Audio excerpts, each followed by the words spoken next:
Hello everyone, আসসালামু আলাইকুম। কেমন আছেন আপনারা? আশা করি ভালো আছেন, সুস্থ আছেন।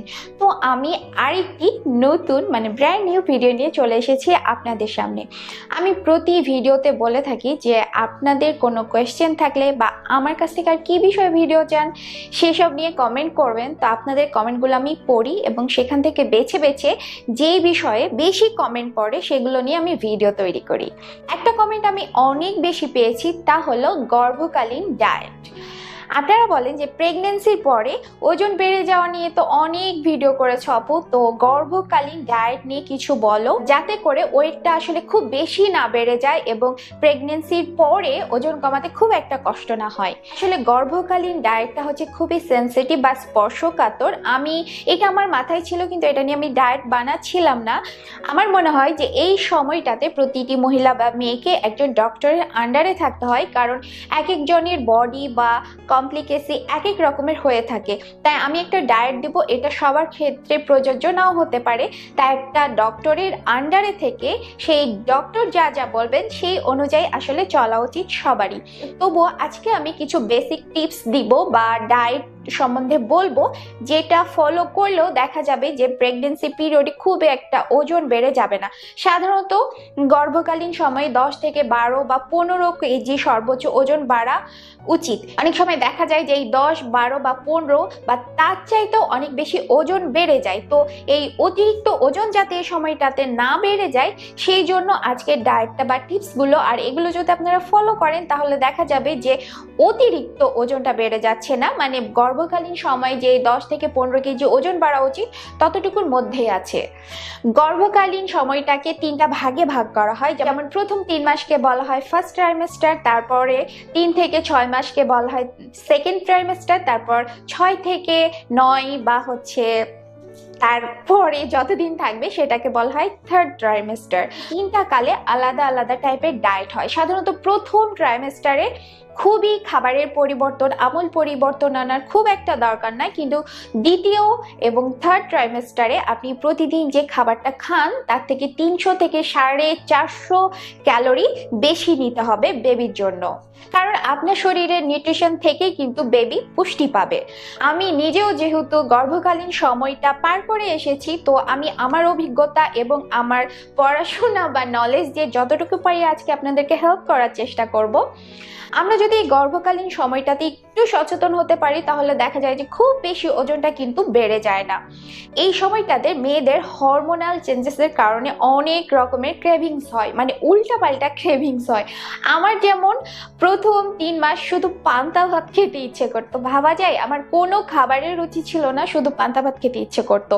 তো প্রথম 3 মাস তো প্রচুর রুচি নিয়ে সমস্যা হয়, সবকিছু খেতে ইচ্ছে করে না, উদ্ভট টাইপের খাবার ইচ্ছে করে। এমনকি পুরো প্রেগনেন্সি পিরিয়ডেই উদ্ভট টাইপের খাবার কিংবা জাঙ্ক ফুডের প্রতি নেশাটা অনেক বেড়ে যায়।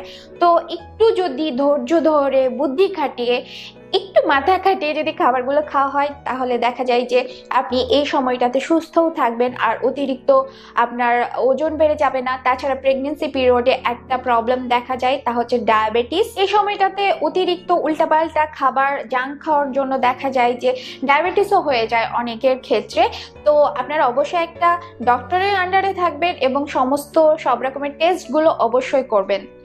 এবার আমরা জেনে নিই যে গর্ভকালীন সময়ে কেমন টাইপের খাবার খেলে আপনি এবং আপনার বাচ্চা সঠিক পুষ্টি পাবেন এবং ওজন অতিরিক্ত বেড়ে যাবে না এবং আপনি সুস্থ থাকবেন, হেলদি থাকবেন। সকালবেলা ঘুম থেকে উঠে 1 গ্লাস পানির সঙ্গে রাতে ভিজিয়ে রাখা 4 থেকে 5টি কাঠবাদাম বা আলমন্ড খেতে পারেন। বাদামে রয়েছে প্রচুর antioxidant, folic acid, vitamin D ও জিঙ্ক, যা বেবির মস্তিষ্ক, হার্ট এবং স্নায়বিক বিকাশে সাহায্য করে। এরপর আসি সকালের খাবার। সকালের খাবার হিসেবে আপনি 2টা লাল আটার রুটি খেতে পারেন, সাথে 1 বাটি মিক্সড ভেজিটেবলস নিতে পারেন, তারপরে নিতে পারেন একটা ডিম পোচ, সাথে আপনি 1 বাটি মসুরের ডাল রাখতে পারেন। মসুরের ডালে রয়েছে প্রচুর পরিমাণ ফোলেট, যা বাচ্চার মস্তিষ্কের ক্ষমতা বাড়ায় এবং জন্মকালীন ঝুঁকি কমায়।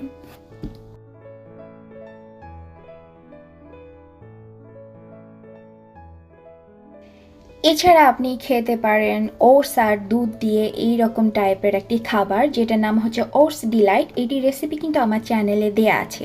এছাড়াও আপনি খেতে পারেন দই চিড়া, ঠিক যেভাবে আমি দেখাচ্ছি এভাবে বানিয়ে খেতে পারেন। মানে এক এক দিন এক একটা খেলে আসলে ভালো লাগে, বোর হয়ে যাবেন না। তো এভাবে তৈরি করে আপনারা ব্রেকফাস্টটা খেতে পারেন। তো সকালে নাস্তা খাবার পর তো আবার ক্ষুধা লাগে। তো মিড মর্নিং স্ন্যাক্স হিসেবে কি খাবেন? আপনি যদি সকালবেলা ডিম না খেয়ে থাকেন তো এই সময় আপনি একটা সেদ্ধ ডিম খেতে পারেন। আর সকালে যদি আপনি ডিম খেয়ে থাকেন তাহলে এই মিড মর্নিং স্ন্যাক্স হিসাবে আপনি 1 কাপ পরিমাণ দুধ নিতে পারেন আর সাথে 2টা খেজুর নিতে পারেন। সকালবেলা চেষ্টা করবেন একটা ডিম খাওয়ার, কারণ ডিমের কুসুমে রয়েছে কোলিন, যা গর্ভের সন্তানের মেধা বাড়ায় ও পাশাপাশি এতে বিদ্যমান প্রয়োজনীয় fatty acid, vitamin D, vitamin বি12, বি2 এবং প্রয়োজনীয় মিনারেল থাকে, যা বেবির মস্তিষ্কের বৃদ্ধি এবং সামগ্রিক বিকাশে সাহায্য করে। আর খেজুরে রয়েছে প্রচুর আয়রন, যা গর্ভকালীন রক্ত স্বল্পতা রোধে সাহায্য করে। এছাড়া চেষ্টা করবেন সারা দিনে 2 থেকে 3 লিটার পানি খাবার, আর অন্তত 1 গ্লাস কোকোনাট ওয়াটার বা নারিকেল পানি খাবার চেষ্টা করবেন। এবার আসি দুপুরের খাবারে। দুপুরের খাবারে আপনি 1 মুঠ পরিমাণ বা 1 বাটি পরিমাণ ভাত নেবেন। ভাতের সাথে আপনি 1 বাটি মিক্সড ভেজিটেবলস নেবেন। এখানে যে ভেজিটেবলসটা আমি দেখাচ্ছি, এখানে প্রায় 7-8 প্রকারের ভেজিটেবলস একসাথে রান্না করা হয়েছে, মিক্সড ভেজিটেবলস। তো আপনাদের কাছে যেসব ভেজিটেবলস থাকবে সেসব দিয়েই চেষ্টা করবেন একটা মিক্সড ভেজিটেবলস খাওয়ার। এর সাথে চেষ্টা করবেন 1 বাটি সালাদ খাওয়ার, যেমন শসা, টমেটো, গাজর বা লেটুস পাতা সব কিছু মিলিয়ে যা যা থাকবে চেষ্টা করবেন 1 বাটি সালাদ খাওয়ার। সাথে বড় 1 পিস মাছ নেবেন। চেষ্টা করবেন সামুদ্রিক মাছ খাবার। তাছাড়া যে আমাদের ফ্যাটি ফিশগুলো আছে সেগুলো খেতে পারেন। সামুদ্রিক মাছে রয়েছে প্রচুর পরিমাণে আয়োডিন এবং প্রয়োজনীয় ফ্যাটি অ্যাসিড, যেমন ওমেগা 3-6, যা বাচ্চার ব্রেনের অনেক উন্নতি করে। লাল মাংস খেতে পারেন, মানে গরুর মাংস বা দেশি মুরগির মাংসেও রয়েছে প্রচুর আয়রন, যা রক্ত স্বল্পতার পাশাপাশি বাচ্চার সুষম গঠনে উন্নতি সাধন করে। তবে এই আয়রন শোষণ ক্ষমতা বাড়ানোর জন্য এর পাশাপাশি উচ্চ ভিটামিন সি যুক্ত খাবার যেমন আমলকি, কমলালেবুও খেতে হবে। মানে মাছ অথবা গরু মাংস অথবা মুরগির মাংস, মানে যখন যেটা থাকবে বা এক এক দিন এক এক রকমের খাবেন। সাথে আপনি ছোট 1 বাটি মসুর ডাল নেবেন। মসুর ডালের কথা তো আমি আগেই বলেছি এটি কতটি উপকারী। এই টাইপের খাবার খেলে দেখা যাবে আপনার পেট ভরা রাখবে, আপনি নিজে প্রয়োজনীয় পুষ্টি পাবেন, সাথে সাথে আপনার বেবিও প্রয়োজনীয় পুষ্টি পাবে। এ সময় দেখা যায় যে মা বা শাশুড়িরা বা পরিবারের বড়রা জোর করে কিন্তু খালি ভাত খাওয়ায়, খালি চর্বি খাওয়ায়, খালি ভাজা ভাজা সব খাবার খাওয়ায়, বিভিন্ন পিঠা পায়েস খাওয়াতেই থাকে। কিন্তু এই দায়িত্বটা আপনার, যে কোন খাবারগুলো আপনার এবং আপনার বেবির জন্য ভালো সেগুলো কিন্তু আপনাকে নিজেই বুঝে নিতে হবে। অনেক সময় পরিবারের বড়রা যদি তাদেরকে বলা হয় যে এটা খাবো না, ওটা খাবো না, বাচ্চার জন্য ভালো না, তারা অনেক সময় রাগ করে বসেন।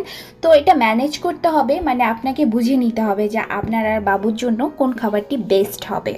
গর্ভকালীন সময়ে বিকেল বেলা নাস্তা হিসেবে তৈলাক্ত নাস্তার পরিবর্তে খেতে হবে ক্যালোরি বহুল স্বাস্থ্যকর নাস্তা।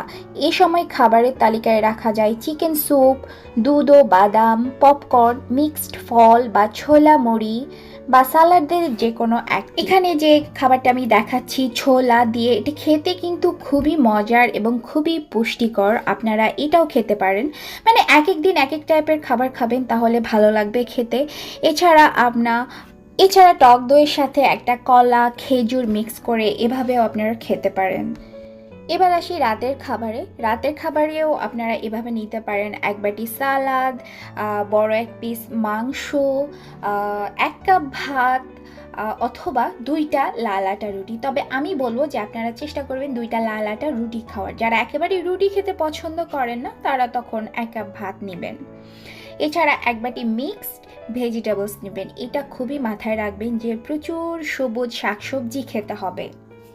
আর প্রতিটা মিলের আগে আপনারা চেষ্টা করবেন 1 গ্লাস পানিতে 1 চা চামচ তকমা দানা অথবা চিয়া সিড অথবা এসবগুলোর ভুসি মিক্স করে খাওয়ার, কারণ এই টাইমটাতে প্রচুর কনস্টিপেশনের সমস্যা হয় বা অ্যাসিডিটি হয়, তাই এটা খাওয়ার চেষ্টা করবেন। এই সময় আরও একটি সমস্যা হলো যে প্রচুর অ্যাসিডিটি প্রচুর পরিমাণে বেড়ে যায়। তো এই সময় রান্নায় আপনারা চেষ্টা করবেন যে ঘানি ভাঙা সর্ষের তেল ইউজ করার অথবা অলিভ অয়েল ইউজ করার, অথবা যদি সম্ভব হয় আপনারা বাটার ইউজ করতে পারেন অথবা extra virgin coconut oil use করতে পারেন, এছাড়া ইউজ করতে পারেন ঘি। আর এক্সারসাইজের ক্ষেত্রে আমি বলবো যে অবশ্যই ডক্টরের আন্ডারে থেকে কোনো এক্সারসাইজ করতে হবে বা তিনি যেটা সাজেস্ট করেন সেটা করতে হবে। আর সব থেকে সেফ জোন হচ্ছে হাঁটাহাঁটি। আপনি দিনে 40 মিনিট হাঁটতে পারেন, এটা অনেকটা নিরাপদ। তবে যদি কোনো এক্সারসাইজ করতে চান বা যোগা করতে চান অবশ্যই এটা ডাক্তারের পরামর্শ নিয়ে করবেন। আমি আমার একটা সিক্রেট বলি যে আমার গর্ভকালীন সময়ে মানে বেবি সানাস যখন আমার পেটে ছিল তখন পুরো প্রেগনেন্সি টাইমে কিন্তু আমি ক্যামেল মিল্ক বা উটের দুধ খেয়েছি। প্রতিদিন আমি 250 গ্রাম মতো মানে 1 গ্লাস করে উটের দুধ খেতাম। আমি স্টাডি করে দেখেছিলাম যে উটের দুধ বাচ্চাদের হাড্ডি শক্ত করতে সাহায্য করে। এখন বেবি সানাসের বয়স 2.5 বছর, আমি এখন হাড়ে হাড়ে টের পাচ্ছি তার হাড্ডি কতটা শক্ত হয়েছে যখন সে আমাকে ঢিস মারে।